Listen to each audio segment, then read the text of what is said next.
Welcome to Leadership and Culture in Healthcare, and we're into our next series where we are talking with NHS leaders about group structures, about mergers, about how we lead at scale. And I'm delighted that I am joined by Angela Hillery, who has been pioneering and doing joint work for quite some time. Angela, why don't you introduce yourself? Why don't you say what you lead, who you lead, and then we'll get into discussing what all of that is about. Yeah, so I'm Angela Hillery, and I'm the Group Chief Executive of two community and mental health trusts. So that's Northamptonshire Healthcare NHS Foundation Trust and Leicestershire Partnership NHS Trusts. As I said, they're both community and mental health, serving significant populations. In Leicestershire, it's about 1 million. In Northamptonshire, it's about 700,000. Both have the full range of community and mental health services you would expect, so from physical health care right through to secure services.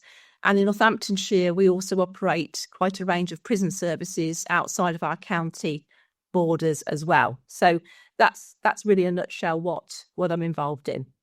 And how did it come about then, Angela? Because I think you started as the accountable officer, the chief exec for Northamptonshire, and then became the chief exec for Leicestershire. Tell everybody about how that kind of journey happened. Yeah, so our story was, as you rightly say, I was the chief executive accountable officer for Northamptonshire Healthcare. And Leicestershire Partnership Trust is also on our borders. So it's important to say in terms of geographical and proximity, it's very, very close to us. And it could be as near in some parts as different parts of Northamptonshire. But at the time, there was some concerns around the trust, and the accountable officer, the chief executive at the time, was also choosing to take retirement. So there was a natural opportunity to think about chief executives. They'd gone through a series of challenges, I think it's fair to say, from the Care Quality Commission. They had been deemed inadequate in mental health services and in well-led. So there's a lot of challenge around the organisation. And I think regulators, be that CQC or NHS England, were obviously fully involved. And at the time, I knew clearly the chair at LPT, as we call it, and we had some discussions about opportunities. And we were originally talking about an opportunity for Northamptonshire to support Leicester with buddy arrangements. And what we'd mean by that is some targeted support around improvement around those mental health services, the well-led, etc. And to do that, part of the arrangement was for me to be the joint chief executive and to lead that work. And what I did was I used my chief nurse at the time to become an improvement director. And we I certainly chaired buddy meetings across both organisations with that targeted support. But what happened in our journey was very clearly, once I arrived at LPT, I realised there was loads of fantastic stuff going on as well. So as we know, it can be very challenging when you've got inadequate ratings, but it can often hide what is working well in an organisation, and it's less obvious to others. And it became obvious that were things that we could learn in NHFT from LPT. Absolutely. And I think over time, we were able to share more about that and to understand it further. And I think what happened, Matthew, was that both boards, whilst they understood the buddying arrangement, over time became clear there was mutual benefit. And we had a series of board-to-board discussions, and ultimately people formed a view that it would be a shame to lose the relationship at a point, and hence the group was constructed. I think what's important to say, though, is that both boards at that time, and still, even with different members now, feel very strongly about it remaining as two independent organisations. So our group model is very much a group that does support independence. So there's still the accountability, if you like, the regulatory arrangements associated with having two boards. And it's only in recent times that a joint chair was appointed. Previously, when I was appointed, I operated under two chairs. So that independence is important. And as part of that, we've not driven everything through group. We don't drive everything through group. And we have a view about how we approach group as opposed to independent. So that's the nature of our story. So, I mean, that's fascinating, because part of this series on this podcast is about really unpicking, we say a group model, but you've just described one group model that probably will be vastly different to many of the other group models that have occurred. So just go back on where you were talking about how you delivered this. So it started with you straddling both organizations, which must have just been a diary headache, no doubt, for you, and giving you, the possibility of splitting your work into two. You started to introduce joint arrangements. You talked about your chief nurse, and you've only recently got a joint chair as an approach. How long did that take in that process to give people listening a kind of view on that? Yeah, so I think, just important to say the chief nurse was an improvement director. She never became a joint role across the group, and nor have I got joint arrangements for chief nurse roles now. The roles that I introduced initially as shared roles were in areas where Leicester Partnership Trust did not have capacity or capability at director level. So I introduced a shared role around governance and a shared role around strategy. Neither of those existed at director level. So they were immediate opportunities to use expertise at NHFT to support LPT. But we've always taken a view that we will respond to the needs of the time. So I don't have a shared governance role now. So again, we'll change it. We won't stay with the same because we've done it once. We operate very much in terms of what do we think the need is? Do we believe there's added value at this time? And actually, what do we need to support development at local level? And clearly, how can we accelerate learning by doing things together? So it's been a mixed model. And I think it's fair to say and important to say, and this is something that still haunts me, I think, that when I took on the role in July 2019, of course, in March 20, we hit the COVID pandemic, which was very, very difficult, as you know, for all people in the NHS. And, running any organisation, it was going to be a challenge. And it was unprecedented, uncharted waters. So that was going to be new. And then doing it across two organisations, one of which you didn't know very well, had clearly got some challenges, and you didn't necessarily have the levers that you may have had being an established chief executive. That was challenging. And I think, when you think back, obviously you did what you did, you operated it, and I operated a gold command across both organisations, but it was very difficult. And of course, you wouldn't wanted to have had that experience at that time. But that meant I think it took a little bit longer for us to secure some of the benefits that we now feel we have, because we had to operate in that COVID pandemic, and command and control was clearly necessary. So a tough leadership ask for you, because Yes. you presumably, apart from your chief nurse doing improvement work, but you immediately got pinned straight into the here and now of, as you say, managing two organisations or leading two organisations, one that was you were less aware of. Yes. Yeah, that's tough. Yes. Tough thing to do. It was tough. And when I look back in my career, it'd be one of the toughest moments, because, the risks are less clear to you. You are less informed than you would want to be. It's a situation nobody's faced before, and clearly decisions are needed. And so doing gold commands daily across both, it was challenging. And I think, all credit to everybody who operated in those circumstances. Mine wasn't the only example of challenge. It was challenging for everybody. But I think being in a situation, Leicester City was the first to lock down, not being able to go into the environment as well. Yeah, that was one of the most challenging moments of my career, I think. And You said, therefore, you started your role in 2019, and you've looked opportunistically or strategically at what was needed in joint areas, and that's changed over time. Your joint chair, is that a recent addition? Yes, so we've had a joint chair, I think probably about 18 months now. Okay. And that was, again, a natural opportunity. So we've taken, as I say, it was very important that both trusts felt that they were independent. And it was important for me to be able to convey to both organisations that I could manage that. So operating with two chairs was something I got used to. But when the current chair at Leicester Partnership Trust became their term came up, it was obviously a natural point to say, should this be something we look to use the NHFT chair to work across? And I think, that was what was ultimately the decision taken. And I think important in that was that the trusts, in both situations there, equally then recognised the values were the same, the culture work was the same, the goals were similar, albeit different in different systems, and that there would be a benefit in doing that for continuity. And that was as clearly the decision that was taken.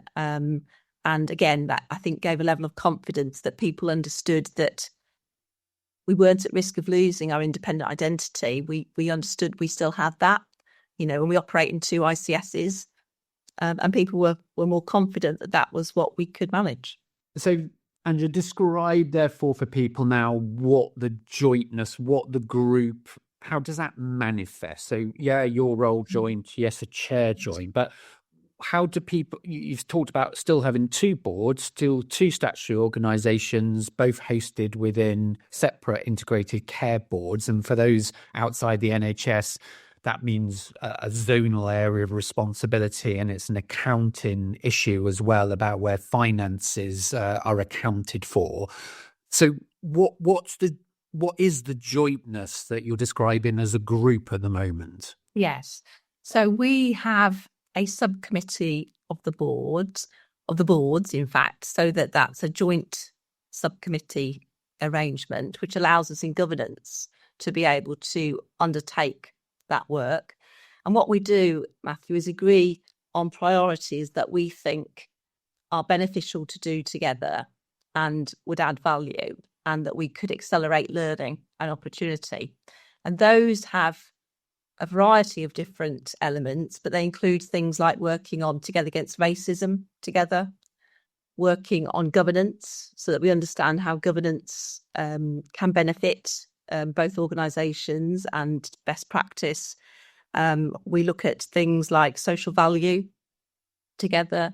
We look at collaboratives. We do a lot of work in our local systems and in the East Midlands around collaboratives. So this group is not our only collaborative, if you like. So we collaborate where we feel we could and should make a difference for people. And the collaborative work that we've done across both has been able to be cross-fertilised into both systems. So those sorts of examples are really important. We also look at quality improvement together, and we look at things like talent management to understand how we can do things, as I say, more and more successfully together. So we have those priorities, and that joint working group then assesses and monitors the benefits of doing that. But it's really important to convey that one of the ways in which we've been successful, I think, is that we've created some conditions where we encourage both organisations to work together regardless of those priorities, not in a structured way, but in very much a sort of supportive way. We talk about teams coming together, we share best practice. People have, over time, it's snowballed in terms of the cross-fertilisation that's happened. We've just recently had some support from Leicester into NHFT to support a Section 75 arrangement because Leicester had more experience, and in our 0 to 19 services. So we use those opportunities and we bring people together. We've used roundtables to focus on topics. So really the success has been people coming together and actually understanding that there's no better place than learning together and supporting each other. And if we can do peer reviews, then we'll do them as well. So whilst there's a set of agreed priorities, it's much wider than that. And I think that's been our success. We've just had a Deloitte well-led review for both organisations and as a group to understand where we need to develop. And their comment back in the report is that we've won hearts and minds, and that for me is really important, because it means that whatever the boards do, people are doing it themselves, and that gives us much more capacity to learn and to strengthen what we're doing. So that's been really helpful. And that's a fascinating point, I think, about you've just described about the Deloitte assessment probably sounds like you've landed the cultural aspect of change and doing things together. I think at the same time, obviously for a board, accountability and, how I would describe it as a kind of single guiding mind is important. So how have you straddled getting jointness while still having essentially two single guiding minds? Yeah, that doesn't sound right, does it? But you feel like you've got two. I know what you mean. You've got two approaches because yes. you've got separate boards. Yes. And I guess my reading up and looking at this across the country has been quite a lot of jointness comes when you don't get symmetry between the two parties. So how have you managed to get that fusion? Yes, yeah. I think several ways. I'll also talk a little bit about our next steps, because there are some more next steps. So obviously when you're trying to get this type of benefit, it's really important that people feel secure in what they're doing at an organisational level. So the governance that supports that is obviously important and never secondary. Then I think the opportunity that we've taken is we've involved heads from different organisations into the joint working groups. We've clearly got that opportunity for people to come together and understand issues, which is helpful because it assists in problem solving. But in addition to that, we've done some development sessions at board level across the group. And I think that's been really important, because one of the things that I'm very certain affects what we've done or what others may choose to do is the relationships and how you build those. And you've got to give time for that. So you don't want to get in a space where you're doing everything together. But if there's opportunity, then bring people together, because people then naturally see that there are different ways to solve problems. There are different opportunities to be taken. And actually, experience can be used in a variety of ways. So I think that's helped us. What we're moving to now is a sense of taking us into group public boards in 2025. Now, we haven't done that at this point. It's been a subcommittee of the board, and clearly some people have been involved in that, reporting into each board. We're going to move into a space where we do meet publicly in group, and we will look at our priorities and the things that we do in group through that lens.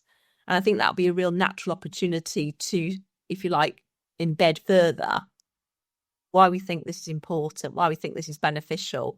And hopefully comes the point in terms of, regardless of changes in boards, the model can, if you like, remain, because it's adding something that is much more visible.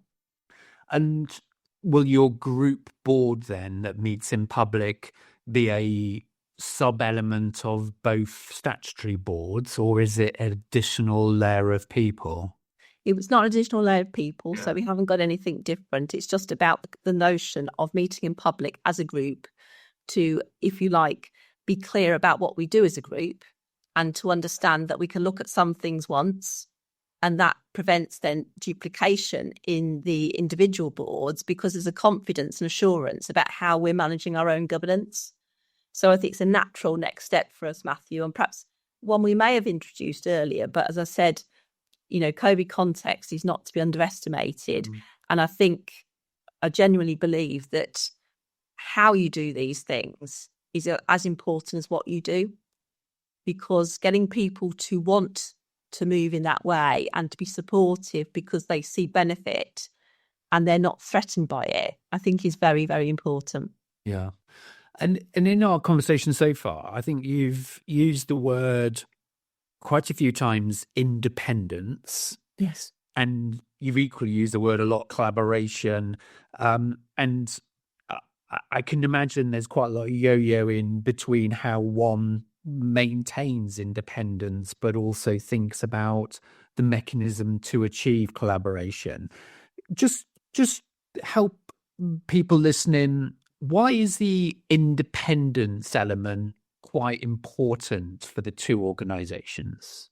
Yeah, so I think important, I think, for many reasons. Firstly, and you've mentioned earlier that many may take a view about merging because there's opportunity to bring organisations together. I think very much in both organisations' view was that merger would not necessarily create what we've created. It could act as a distraction.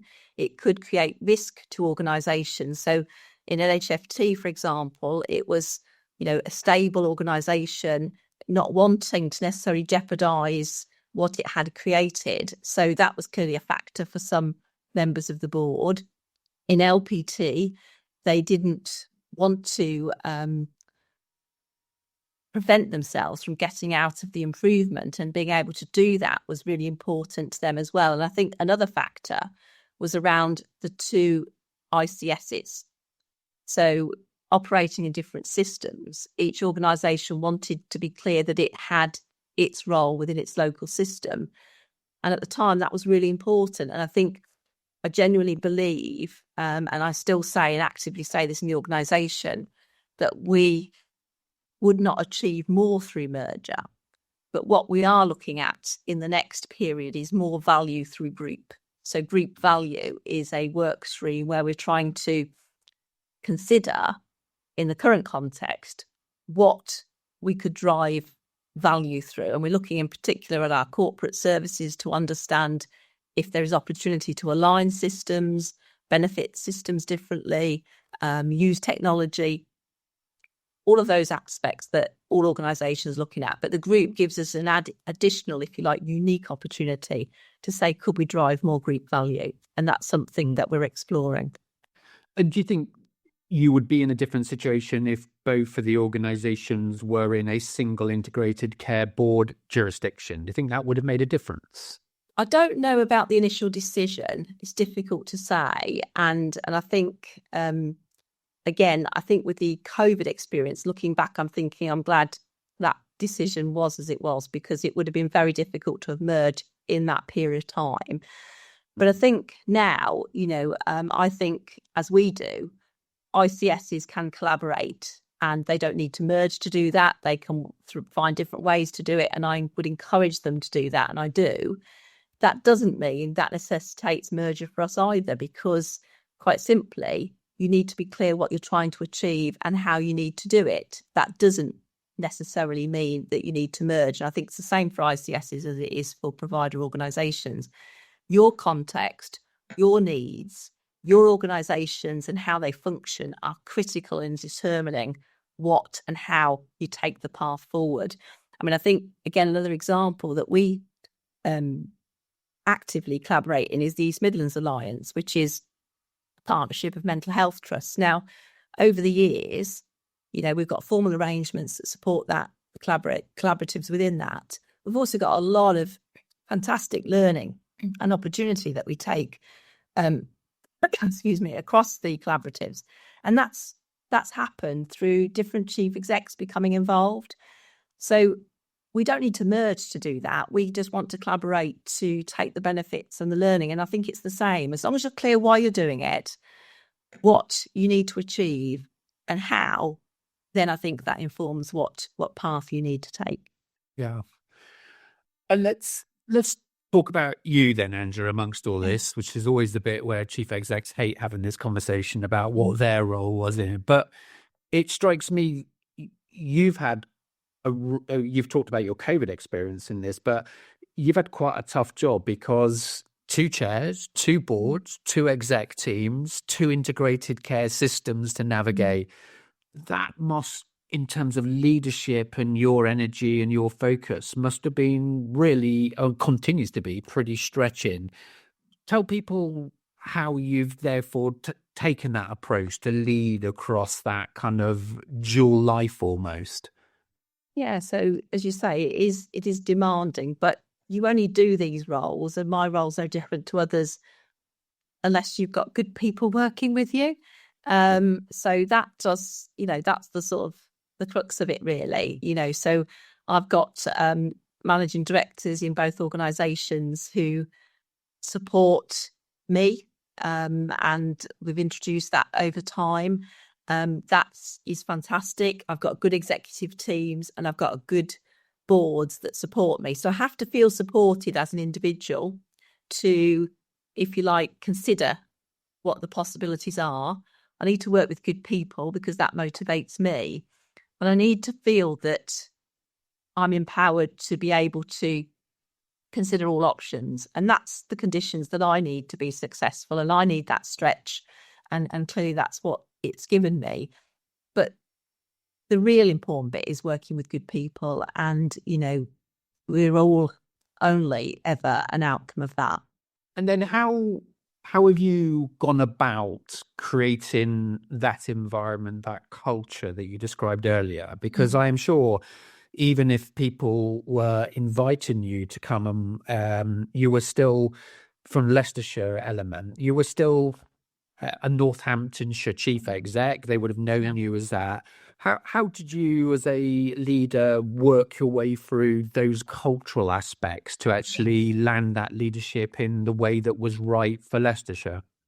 Yes, I think it's really important question, and I think anybody taking on these types of roles or merging or group roles needs to really think about it.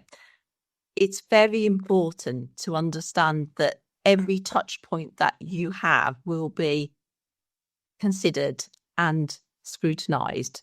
So you have to be very conscious of it. So even subtle little things around your background, when you're on teams, you can't have the other organisations on there, particularly when I'm working in as independent organisations. People need to know you and you need to be interested in them. So your visibility has to be very much consideration, whether that's video material, service visits, or responding to people. My approach as a leader, regardless of the group, has always been that you respond to people. So that, I think, became known at LPT, that's what I did. And it wasn't in any way trying to force NHFT onto LPT, quite the contrary. It was about saying, we can all learn here. So creating that trust set of conditions was really important. I was very conscious of it. I was aware that some organisations in budgeting could take a very predatory position. It was really important that whatever we signalled didn't do that, and I was conscious of it. But it's like with any chief executive going into a new organisation, you've got to put the time in to be profiled, understand, people can understand you, what you're about. And then over time, hopefully people are recognising that you are serious about them, serious about the organisation. You're not doing a competitive check and balance, which is clearly not appropriate because the conditions and context are different. So it's just being aware of all those things. And I think a lot of sensing and intuition about when it feels right to introduce something and not just introducing it because others do. And this is what I think is really important in group situations, that you can look at models and think, they've done this, so we must. No, do it when you think it's right for your organisations. And I think that's something that I've tried to lead that way, and doing it at the right time for us, not because others have done it. Yeah. So it's having a feel about when it's right. But I guess, as you described earlier, there are some opportunistic elements that come up and say, why wouldn't we do it jointly, kind of thing? And that's maybe doing both of those at the same time. Yes, indeed. And being aware, I think, as any accountable officer, is you have to have, your antennae out to risk all the time. So what's the relative risk? What's the risks that you have at play at any one time? And, whilst it might feel an opportunity, if those risks are going to increase and affect other things, then maybe not. So it's just making sure that you're very much using that knowledge of risk to inform, and having, of course, good working relationships with your chair or chairs is essential. The joy of two chairs, Angela. That's a different podcast, I think. I wouldn't put you on the spot on that one. Yeah.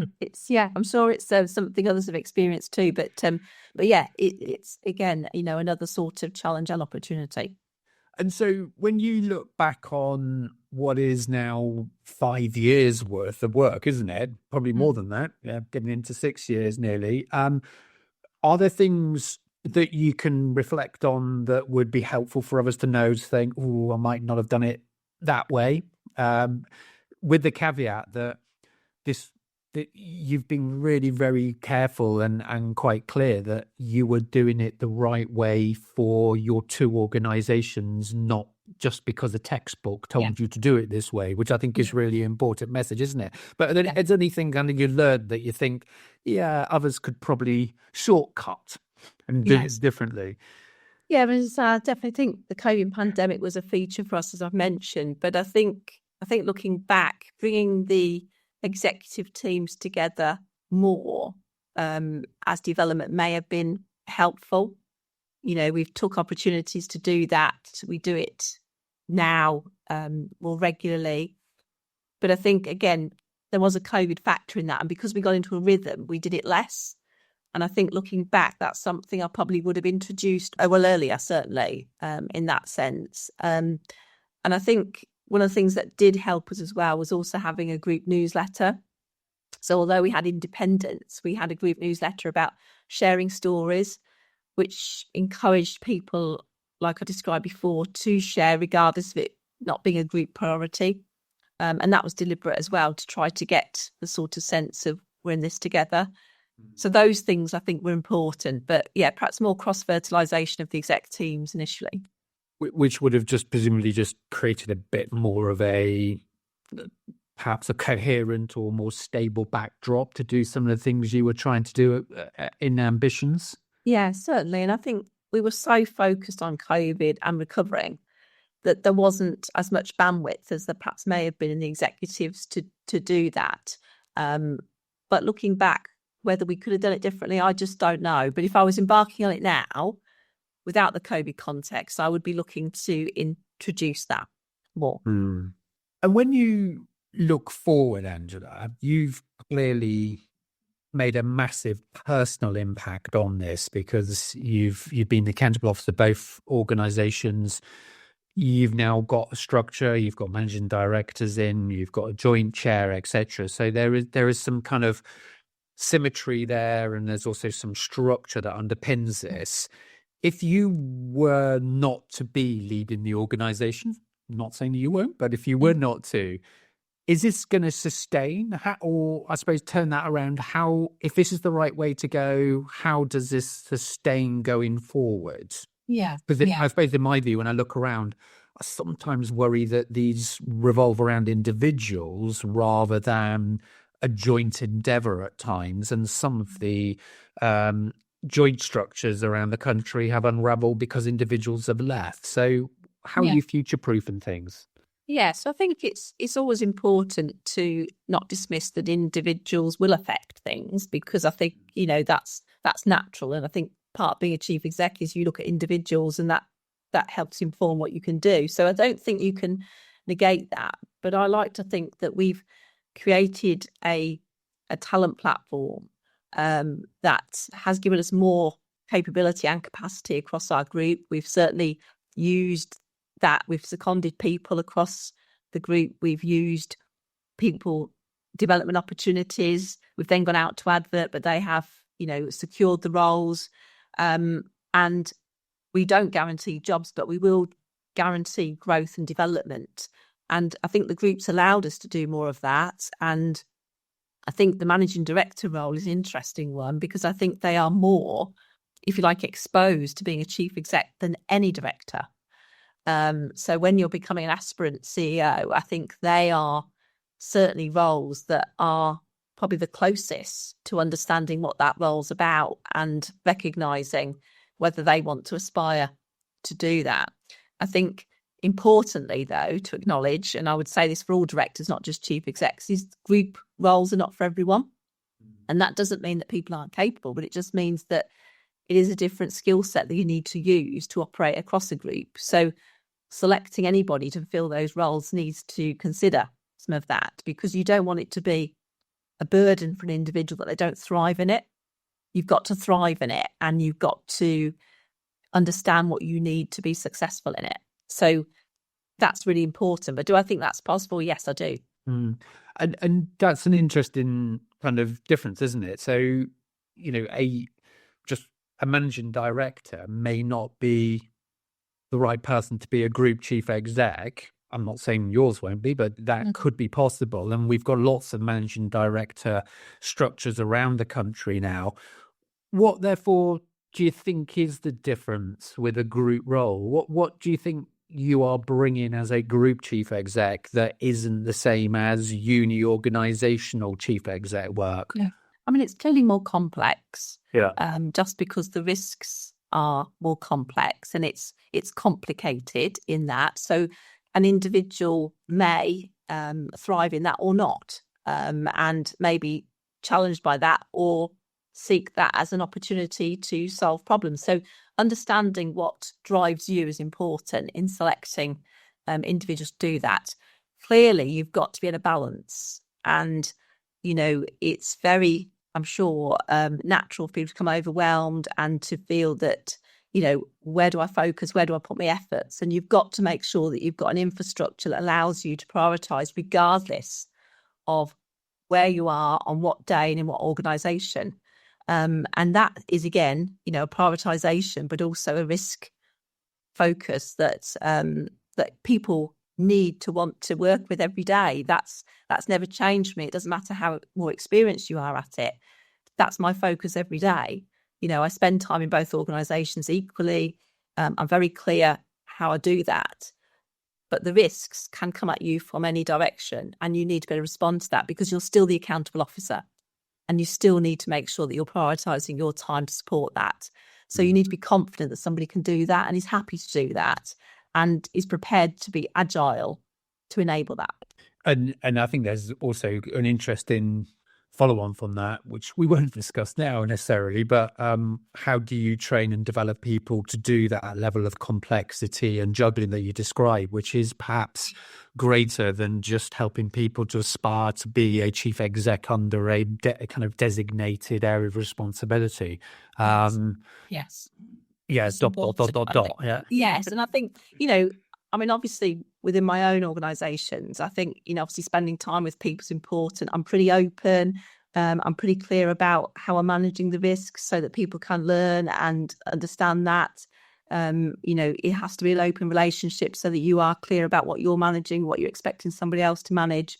And equally that you provide a chance for people to take other responsibilities across system or collaboratives, because again, that also exposes people to that sort of complexity of landing outcomes without necessarily being the owner or the leadership control. It's about landing outcomes together, and that's what we're trying to encourage across both group. Fascinating. So Angela, as we kind of come to the end of this conversation, just think ahead a bit.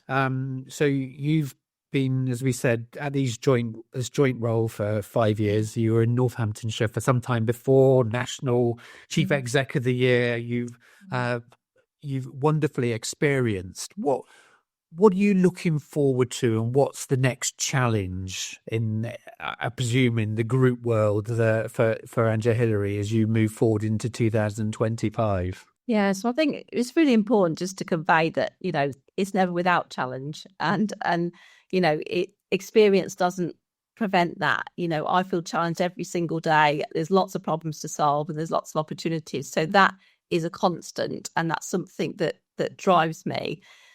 Clearly, as I said, group value is something we'll be looking at particularly in this next period, and that's important to support both organisations and systems. But the really important bit that I've hold very dear is the importance of collaboration where it can make a difference. So supporting collaboratives in local systems. I chair both mental health collaboratives in both systems. You know, we've got a learning disability and autism collaborative in Leicestershire, which we lead on.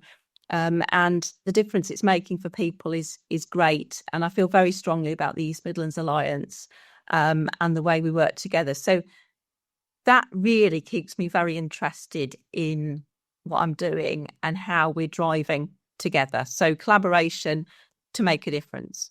Angela, it's been fascinating to listen to you. You're a very, I think, thoughtful and careful kind of alignment of organizations kind of really came through so strongly, bringing two organizations into, I would say, some level of symmetry rather than jointness is kind of more structural, isn't it? But you've worked through how you can get the best out of both organizations for sharing roles. You've got a future look on doing things together as both organizations. But I think you've also described really carefully how you've culturally and the organizations have culturally done things at the right pace. And I think that's a really important part of leadership, isn't it? Is don't do things because people tell you it's the right thing to do. Do them because it's the right thing for your organizations at the right time. Yes. Not everything is uniform.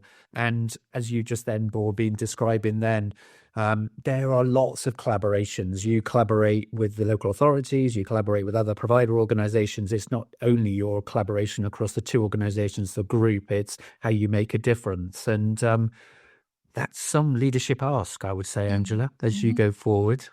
And that's why you need good people. Indeed. Angela, thank you for the time. Thank you for spending time talking about leadership and culture in healthcare in the Northamptonshire and Leicestershire context. It's been fascinating and seeing how that progresses over the following years. Thank you. Thank you, Matthew.